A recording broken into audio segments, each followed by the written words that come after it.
കെ.യു. ഇക്ബാലിന്റെ കണ്ണും കാതും ഗ്രന്ഥം പ്രകാശനം ചെയ്തു.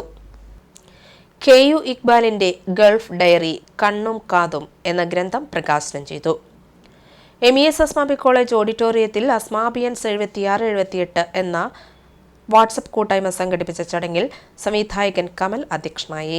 Doctor P. മുഹമ്മദ് സയ്യിദ് ആലങ്കോട് ലീലാകൃഷ്ണന് ഗ്രന്ഥം കൈമാറി. ഇക്ബാൽ കാക്കശ്ശേരി സ്വാഗതം പറഞ്ഞു. Kamal, Alankode Leelakrishnan, doctor MH. ഇല്യാസ് എന്നിവർ സംസാരിച്ചു. രംഗത്ത് പ്രവർത്തിക്കുന്ന മനുഷ്യരുടെയും ജീവിതത്തിന്റെ ദർശനങ്ങളുടെ അവരുടെ കാഴ്ചപ്പാടുകളൊക്കെ രൂപപ്പെടുത്തുകയും അവരുടെ വിദ്യാലയങ്ങൾ വലിയ പങ്കുവയ്ക്കാറ് നമുക്കറിയാം. ഞാൻ ഇക്ബാലിനെ പരിചയപ്പെടുന്നത് ഇക്ബാൽ ഈ കോളേജിലെ വിദ്യാർത്ഥിയായിരിക്കുന്ന കാലത്താണ്.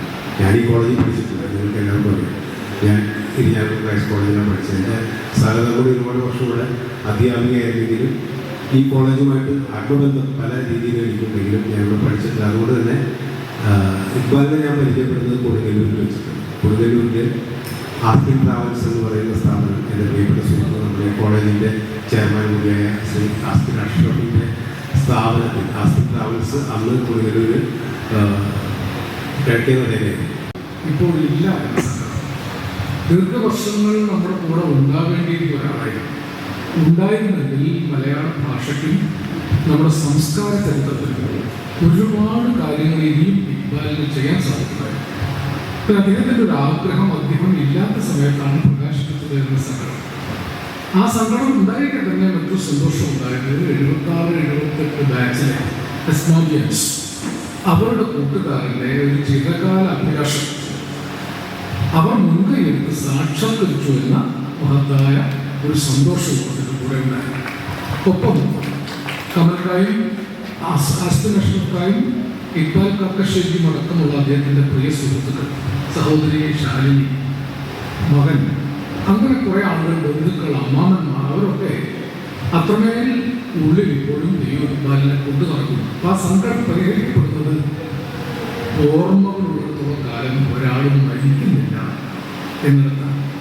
മരണം എന്നത് ഭൗതികമായ ശരീരം ഇല്ലാതാകുന്ന ഒരു പ്രക്രിയ മാത്രമാണ്. പൈലോപ്പിൽ എഴുതിയിട്ടുണ്ട്, മരിച്ചവർ ഒന്ന് നയിക്കൂ ലോകത്തെ. ചരിത്രം ഈ കഥ വിളിച്ചു ചുറ്റുന്നു. ലോകത്ത് എത്രയോ കോടാനുകോടി മനുഷ്യർ മരിച്ചു പോയെങ്കിലും മരിക്കാത്ത മനുഷ്യർ, മഹാത്മാഗാന്ധി മരിച്ചിട്ടില്ല, കാൾ മാർക്സ് മരിച്ചിട്ടില്ല, ഇതിലേക്ക് പോയ അന്ത്യപ്രവാചകൻ മുഹമ്മദ് നബി സല്ലല്ലാഹു അലൈഹി വസല്ലം മരിച്ചിട്ടില്ല, അന്ത്യപ്രവാചകൻ ഇപ്പോഴും നമ്മുടെ ഇടയിൽ ജീവിക്കുന്നു, യേശുദേവൻ മരിച്ചിട്ടില്ല. അങ്ങനെ എത്രയോ പുണ്യാത്മാക്കൾ, യുഗസ്രഷ്ടാക്കൾ മരിക്കാതെ കൂടെയുണ്ട്. അവസാനം ഡോക്ടർ പറഞ്ഞ വാചകത്തിൽ തുടങ്ങാം, ഇക്ബാൽ അനശ്വരനായിരിക്കും. ഇക്ബാൽ മരിക്കുകയല്ല, അമരനായി തീരുകയാണ് ഈ പുസ്തകത്തിലൂടെ ചെയ്തത്. അങ്ങനെ അദ്ദേഹത്തെ അമരനാക്കിയ 76-78 ബാച്ചിലെ അസ്മാബിയൻസിനും സുഹൃത്തുക്കളും എൻ്റെ ഹൃദയപൂർവ്വമായ. കെ.യു. ഇക്ബാലിന്റെ സഹോദരി ശാലിനി ടീച്ചറും ഭർത്താവ് ഷറഫുദ്ദീനും ചേർന്ന് അസ്മാബി കോളേജ് ലൈബ്രറിയിലേക്കുള്ള കോപ്പികൾ ചെയർമാൻ ആസ്പിൻ അഷ്റഫിനും ഡോക്ടർ സുമേധനും കൈമാറി.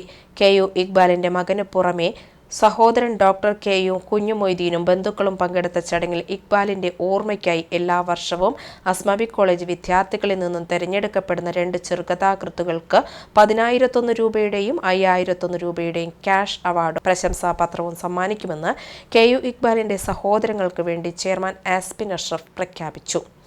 പ്രിൻസിപ്പൽ ഡോക്ടർ റീന മുഹമ്മദ്, അബ്ദുള്ള പടിയത്ത് എന്നിവരും പങ്കെടുത്ത വേദിയിൽ എം.കെ. നജീബ് നന്ദി പറഞ്ഞു.